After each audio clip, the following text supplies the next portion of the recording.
Ironie du sort, c'est justement en faisant le point sur l'évolution du coronavirus en Iran que le vice-ministre de la Santé, ici à gauche, a montré les premiers signes extérieurs de fatigue. Dans les heures qui suivent, le diagnostic est tombé sans appel.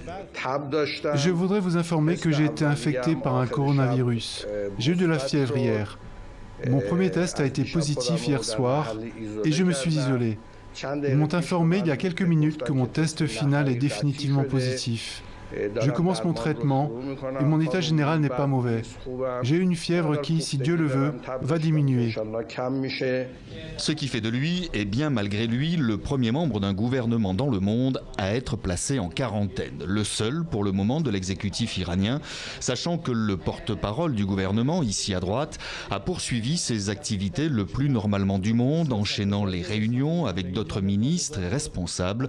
À ce stade, Téhéran n'a pas annoncé de mesures spécifiques les concernant. L'Iran, au cœur de toutes les préoccupations, avec plus de 15 morts, le pays est désormais l'un des plus touchés en dehors de la Chine.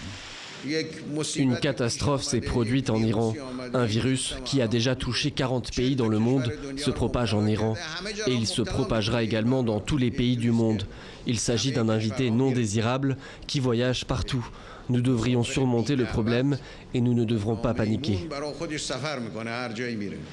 Et la question dépasse maintenant le domaine de la santé publique. L'Iran se retrouve une nouvelle fois sous la pression des États-Unis. Washington demande toute la vérité sur la propagation du coronavirus dans le pays.